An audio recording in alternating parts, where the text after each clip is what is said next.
Belajar di ilmu tauhid, ada ilmu tauhid rububiyah. Yang pertama uluhiyah, kedua rububiyah, ketiga al-asma wa sifat. Bagaimana penjelasan tauhid salasa? Yang pertama tauhid uluhiyah, yang kedua tauhid rububiyah, yang ketiga tauhid asma wa sifat. Ini tidak ada Tuhan yang sah atau yang benar disembah kecuali Allah. Ini namanya apa? Syahadat apa? Tauhid apa? Udah lupa udah. Tauhid uluhiyah. Kalau asyhadu an alla rabba illallah, tauhid artinya tidak ada yang menciptakan makhluk ini kecuali itu tauhid. Kalau tidak ada yang disembah yang benar kecuali Allah, tauhid. Jangan lupa itu ya Allah. Benarkah pembagian tauhid menjadi 3 itu bid'ah? Bismillah, alhamdulillah, wassalatu wassalamu ala rasulillah, amma ba'du. Saudaraku kaum muslimin rahimakumullah, belakangan ini kita sering mendengar sebuah pernyataan bahwa pembagian tauhid menjadi 3 adalah bid'ah. Ada yang mengatakan Rasulullah Shallallahu Alaihi Wasallam tidak pernah membagi tauhid menjadi 3. Ada pula yang mengatakan pembagian tauhid menjadi rububiyah, uluhiyah, dan asma wa sifat adalah ajaran Wahabi yang muncul belakangan. Benarkah demikian? Apakah benar pembagian tauhid menjadi 3 baru muncul pada masa Syekh Muhammad bin Abdul Wahab? Ataukah sebenarnya para ulama telah menggunakan pembagian tersebut jauh sebelum beliau rahimahullah? Mari kita bahas dengan dalil, perkataan ulama, dan rujukan kitab, bukan dengan label dan juga prasangka. Pertama, apakah tauhid itu hanya 1? Jawabannya, tauhid itu 1 dalam maknanya, yaitu mengesahkan Allah Subhanahu wa Ta'ala. Kita tidak mengatakan ada 3 Tuhan. Allah tetap 1.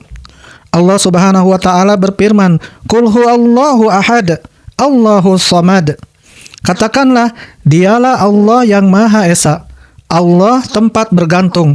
Quran surat Al-Ikhlas ayat 1-2. Jadi ketika para ulama menjelaskan tauhid dengan beberapa jenis, maksudnya bukan membagi Allah menjadi 3, tetapi mereka menjelaskan kandungan tauhid dari berbagai sisi.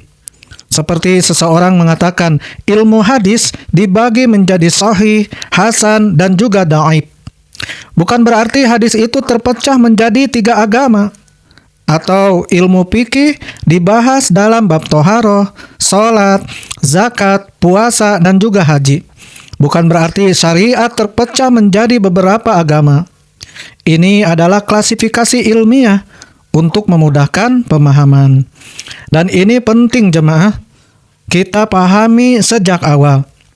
Lalu yang kedua, kita akan membahas tauhid rububiyah. Apa yang dimaksud dengan tauhid rububiyah? Tauhid rububiyah yaitu mengesahkan Allah dalam perbuatannya.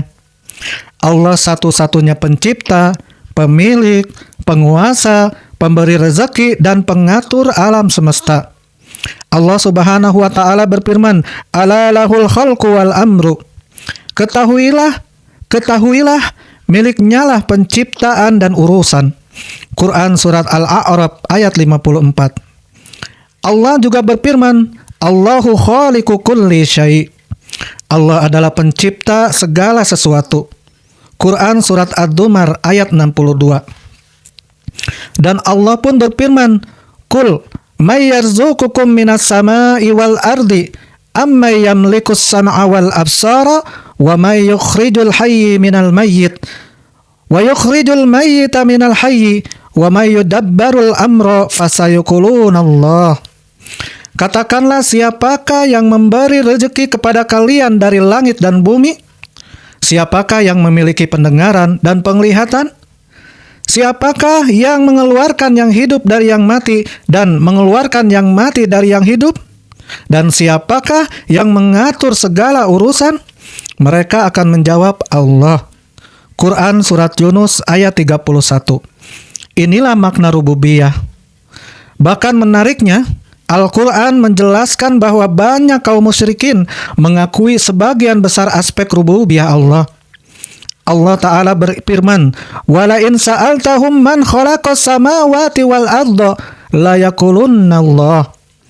Jika engkau bertanya kepada mereka, siapa yang menciptakan langit dan bumi? Niscaya mereka akan menjawab, Allah. Quran Surat Luqman ayat 25. Namun jemaah, pengakuan terhadap rububiyah saja tidak menjadikan seseorang bertauhid secara sempurna. Mengapa? Karena mereka masih beribadah kepada selain Allah. Maka disinilah masuk pembahasan berikutnya, yaitu pembahasan ketiga, Tauhid Uluhiyah. Tauhid Uluhiyah adalah mengesahkan Allah dalam seluruh bentuk ibadah.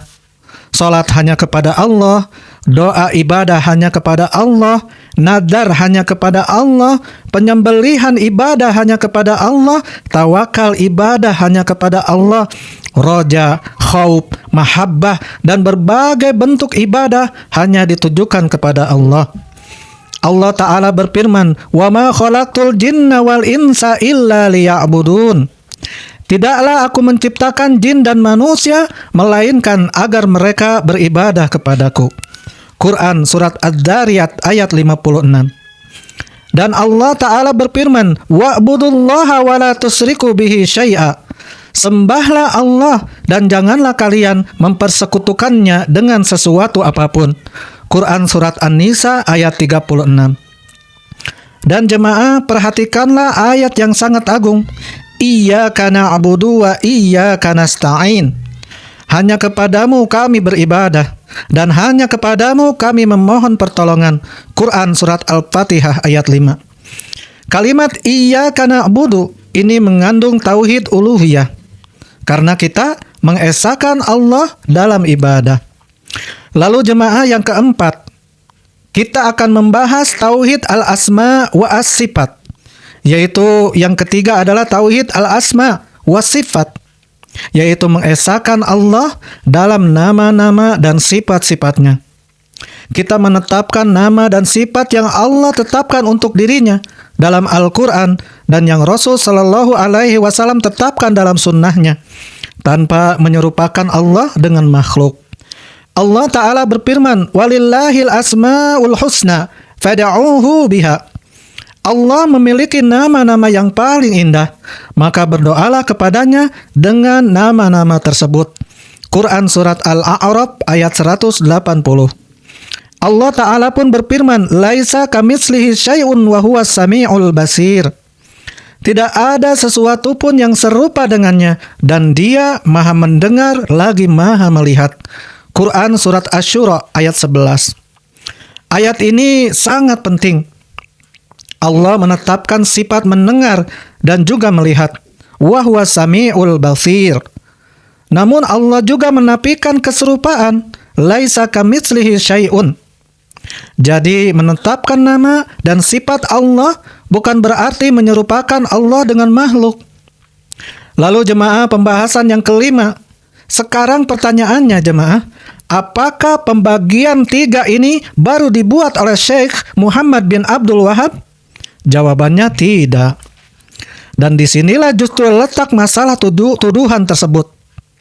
Oleh sebab itu, mari kita lihat sejarah para ulama. Masuk pada pembahasan keenam, Imam Ibnu Battah telah menyebutkan tiga perkara. Imam Ibnu Battah Al-Ukbari rahimahullah, beliau wafat pada tahun 387 Hijriah. Beliau hidup jauh sebelum Syekhul Islam Ibnu Taimiyah dan tentu jauh sebelum Syekh Muhammad bin Abdul Wahab rahimahullah. Dalam kitab beliau Al-Ibana Al-Kubra, beliau menjelaskan, Aslul imani billahi alladhi yajibu alal khalqi i'tiqaduhu fi isbatil iman. Fi isbati imani bihi salah satu asya'a. Pokok keimanan kepada Allah yang wajib diyakini oleh manusia dalam menetapkan iman kepadanya ada tiga perkara. Kemudian beliau menyebut ahaduha ayya'taqidal abdu rabbaniyatah. Yang pertama, seorang hamba meyakini rububiyahnya. Kemudian watsani ayya'taqida wahdaniyatah. Yang kedua, meyakini keesaannya. Dan watsalis ayya'taqidahu mausufan bisifat. Yang ketiga, meyakini bahwa Allah memiliki sifat-sifat. Ini sangat jelas dan rujukannya adalah Imam Ibnu Battah Al-Ibana Al-Kubra. Hal ini juga dinukil oleh Islam Web. ketika membahas pembagian tauhid. Maka bagaimana mungkin dikatakan bahwa pembagian ini baru dibuat oleh sekelompok yang muncul belakangan? Lalu jemaah, pembahasan ketujuh adalah Imam Ibnu Mandah juga membahasnya.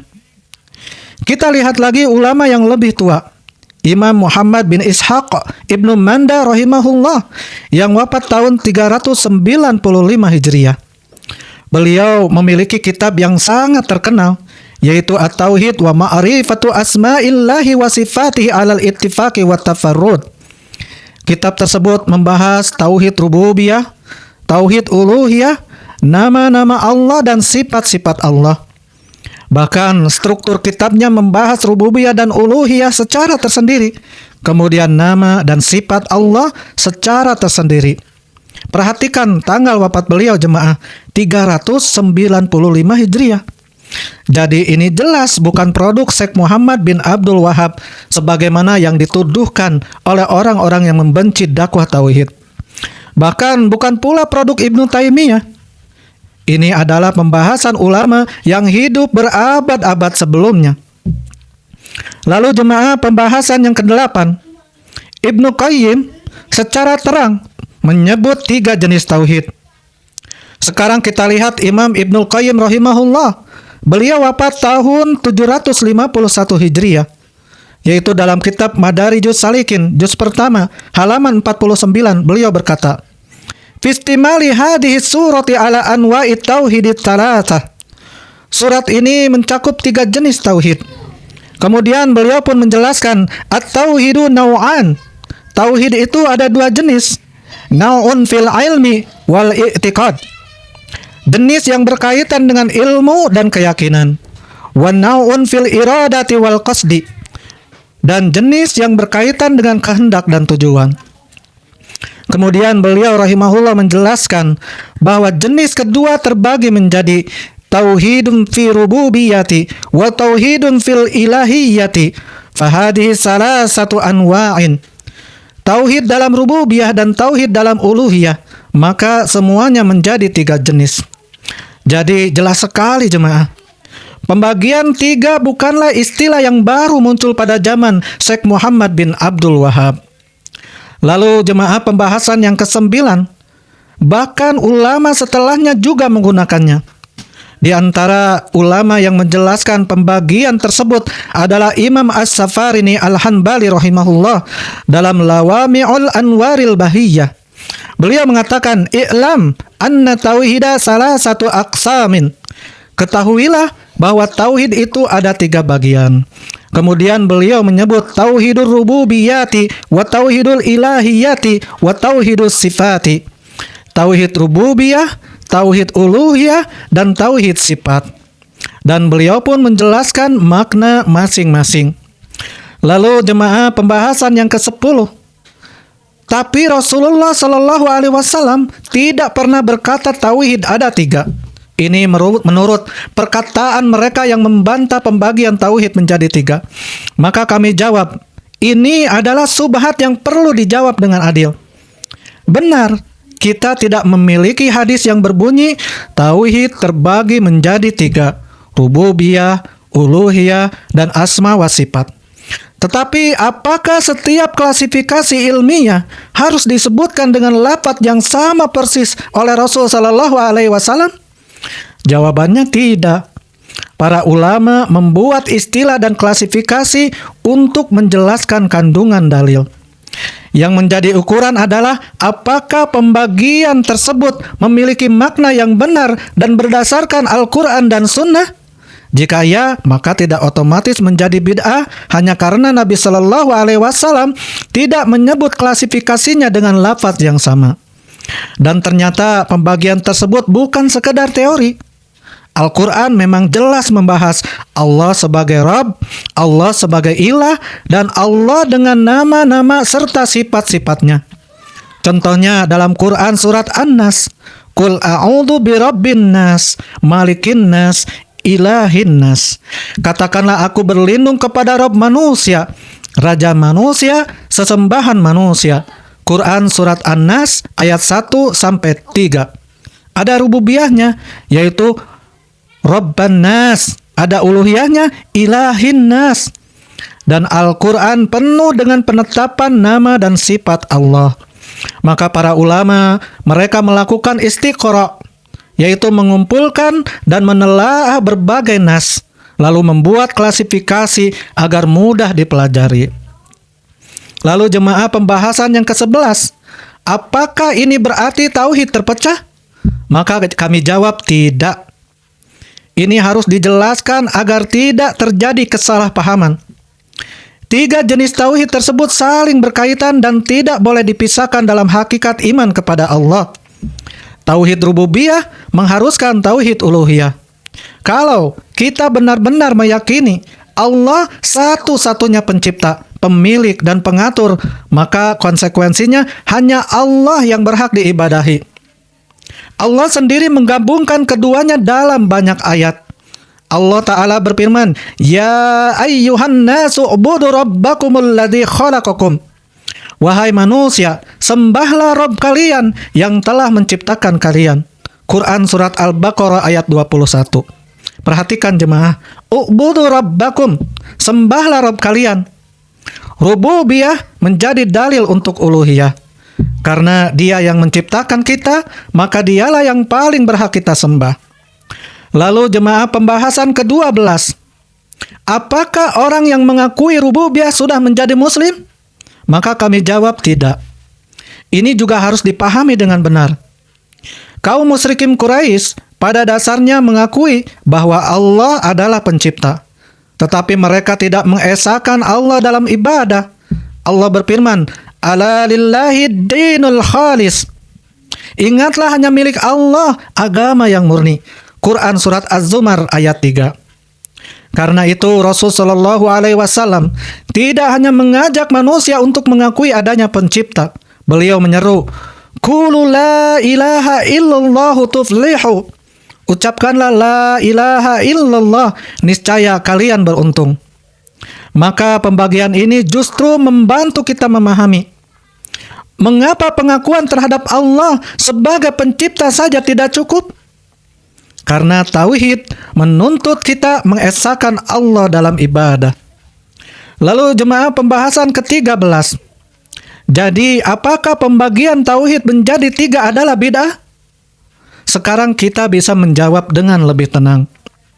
Kalau yang dimaksud adalah Rasul Shallallahu Alaihi Wasallam mengajarkan sebuah ibadah baru bernama pembagian tauhid menjadi 3, maka tentu tidak. Tetapi kalau yang dimaksud adalah para ulama menjelaskan kandungan tauhid dengan membaginya menjadi rububiyah, uluhiyah, dan asma wa sifat, maka menyebutnya sebagai bid'ah dalam agama secara mutlak adalah tidak tepat.